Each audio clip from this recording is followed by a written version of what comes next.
Pressure feel করতেছি, but at the same time we are cool. আপনি যখন আপনি বড় ভাইয়ের সাথে খেলেন, আপনি সব সময় দিতে চান না? আমরা same, we want to win against India.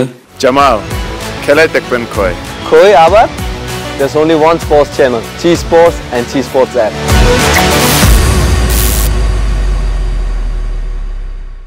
একদম সাফ এবং স্পষ্ট কথা, ইন্ডিয়া ফুটবলে বাংলাদেশের চেয়ে বড়, কিন্তু বাংলাদেশ সব সময় চাইবে তাদেরকে হারাতে।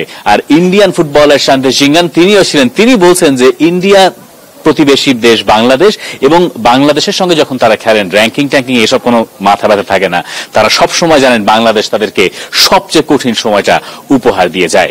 Them being our neighbors, one thing we can expect is a lot of high intensity, a lot of passion, high adrenaline. So that's one thing which from experience I can say, and let's see tomorrow how the game turns out to be.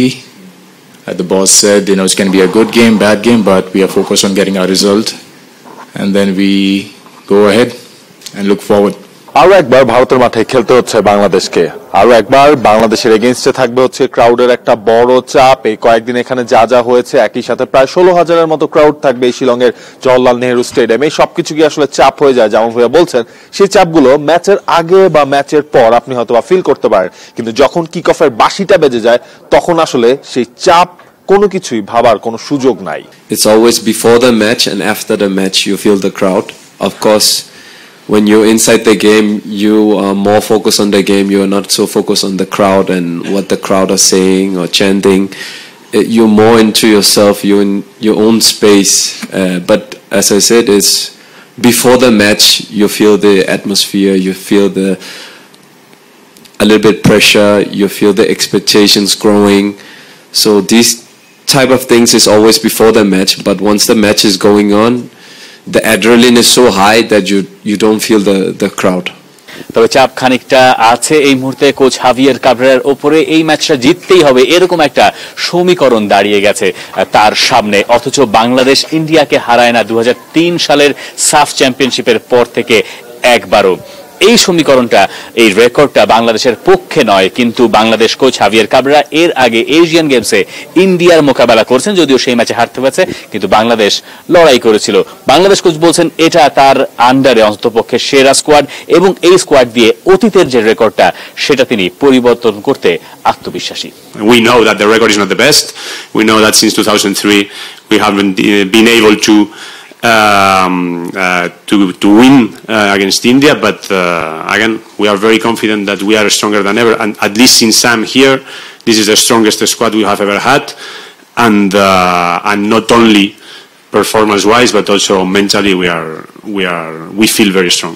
Ranking এর পার্থক্য, দুদেশের লিগের পার্থক্য, ISL এবং BPL, এই দুটার মধ্যে পার্থক্য থাকলেও দুদেশের লোকাল ফুটবলারদের মধ্যে কি পার্থক্য আছে? যেমন ভাইয়া সাফ জানিয়ে দিয়েছেন, দুই দেশের লোকাল ফুটবলারদের মধ্যে মনে হয় পার্থক্যটা 19-20 বা এর থেকেও কম। সেই জামালের কথাটাই শুনে নেওয়া যাক। Still think there's a gap. I still think ISL is better than the BPL, but quality-wise between the local Bangladeshis and the Indians, I don't think there's a big gap. আপনি কি এর সাথে কতখানি এগ্রি করেন? এর সাথে definitely একমত। আপনি হচ্ছে লাস্ট কয়েক বছরে যদি দেখেন, লাস্ট কয়েক বছরে বাংলাদেশ ইন্ডিয়ার ম্যাচগুলো কিন্তু নেক টু নেক ম্যাচ হয়েছে, যেখানে হচ্ছে গিয়ে ইন্ডিয়া মানে বলে কয়ে জিতেছে হচ্ছে ওই একবারেই লাস্ট বিশ্বকাপের বাছাই পর্বে ফিরতি লেগের ম্যাচটা। এছাড়া না হলে হচ্ছে আপনার ব্যাক টু দ্য 2014-এ চলে যেতে হবে, যে সময়টা ওই সুনীল ছেত্রী তার আরো একটা ম্যাচে জোড়া গোল ছিল, সেই ম্যাচটা জিতেছিল। এরপর কিন্তু রিসেন্ট টাইমসে সেই লোকাল ফুটবলারদের মধ্যে পার্থক্যটা কিন্তু আসলেই কমে গেছে। এবং সবচেয়ে মজার ব্যাপার হচ্ছে ইন্ডিয়ান কোচ মানালো মার্কেজ বলছেন র্যাঙ্কিংকে তিনি বিশ্বাস করেন না, র্যাঙ্কিং হচ্ছে মিথ্যা। ইন্ডিয়ার র্যাঙ্কিং বা ভারতের র্যাঙ্কিং এখন যেখানে আছে তার চেয়ে কমও হতে পারতো, তার চেয়ে বেশি হতে পারে, র্যাঙ্কিং নিয়ে তিনি মাথা ঘামান না একদমই। বাংলাদেশ নিয়ে তিনি কি ভাবছেন তিনি জানেন। হামজা চৌধুরী আসার পরে বাংলাদেশের শক্তি ভালো মতোই বেড়েছে। I think obviously is a very good player. He was playing in Premier League, now he's playing in Championship, but his team will promote. Then obviously is a good player. I think it's good for Asian football, not only for Bangladesh, for Asian football, that this kind of players can play in the national team, because I think that, I don't know if his mother or his father is from Bangladesh, and obviously is a very good player. There are the good things, the bad things. The good things that I feel that the teammates will be very motivated to play with this kind of players. In the other side, it's true that with only or less than 1 week, the impact in the pitch, I don't know how will be this impact. No, but obviously, is a great addition for Bangladesh. Bangladesh এবং India দুই প্রতিবেশীর derby ছাপিয়ে এটা dug আউটে দুই কোচেরও একটা derby. দুজনই Spanish এবং দুজন একে অন্যকে খুব ভালো মতনই চেনেন। তবে একজনের অভিজ্ঞতা কোচিং এ অনেক বেশি, তিনি ইন্ডিয়ান কোচ মানেলো মার্কেজ। আবার অন্যজন হাভিয়ার কাবরেরা 3.5 বছর ধরে প্রায় বাংলাদেশ জাতীয় দল সামলাচ্ছেন এবং মানেলো মার্কেজ মনে করেন যে এই একটা লম্বা সময় ধরে বাংলাদেশ জাতীয় দলকে সামলানোর অভিজ্ঞতা তাদেরকে এগিয়ে রাখছে। আবার কোচ হাভিয়ার কাবরেরা মনে করছেন যে মানেলো মার্কেজ অভিজ্ঞতায় এগিয়ে থাকাটা তার জন্য challenge.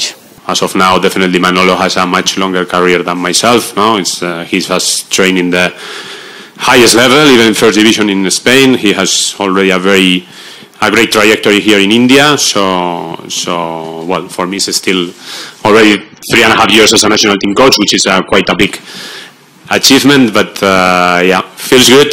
I think it's going to be a very entertaining match tomorrow for everyone. And that is the main target. We know that not only Hamza, they have very good players. The same coach in the last 3 years with the same philosophy. Most of the players are the same. In the last, for example, the last games in November, practically against Maldives, the players are practically the same after 5 months or 6 months, or 4 or 5 months. Then obviously the continuity is important in one team.